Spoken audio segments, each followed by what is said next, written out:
mamaya yata mag-uusap. Tinatanong ko si Juan dahil vice chair ako, sa mga vice chair, kung kasama ako dun sa BICAM. Sabi ni Senator Wayne, i-announce na niya mamaya. Pero sir, kasama po kayo? Hindi ko alam eh. Wala po. Pero, gusto ko nga sumama eh. pero sure na sir na third reading mamaya. Sure na yun.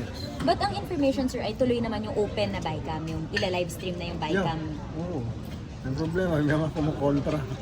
May mga hindi dito sa amin. Sa dito House, sir. kabila. Sa House, ayaw nila.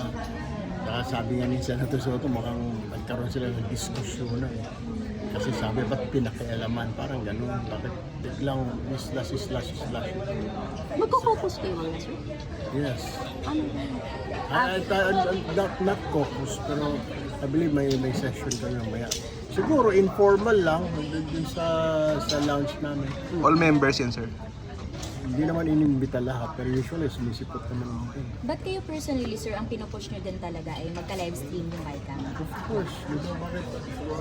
Wala naman tayong tinatago. Bakit ayaw? Ba't hindi kailangan? At saka number 2, that's budget of everybody. Pera po natin lahat yan. Hindi naman mga pera na senador yan, ni congressman. Kaya kung ako tatanungin, why not? Diba? So why do we have to hide? Diba? At kailangan natin, i-live natin, diba? Up to the last minute, last centavo, para makita ng tao. Kasi puro press release lang yun, live, tapos hindi naman pala. Bakit hindi? Wala naman tayo tatayo. Tama kami siya, sama si Senator Soto. What are we afraid na hindi natin in-live?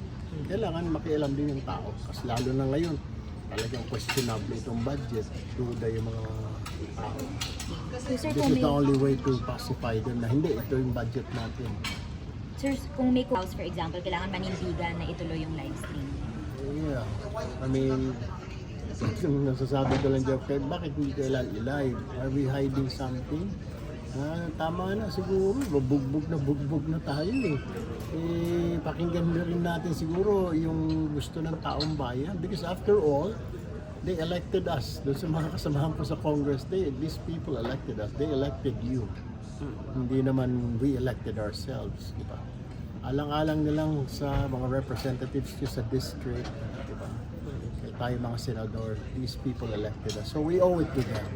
They want live, so why don't we give what they want? Kumukontra po. Don't know. Medyo pero sabi nga ni Senator Soto, may mga diskusyon daw last time na mag-meet sila. Talagang na may mga budget, ganito raw, in-slash na napakadami. In-slash namin kasi nakikita namin na parang hindi eh. Kailangan naman talaga ang galing.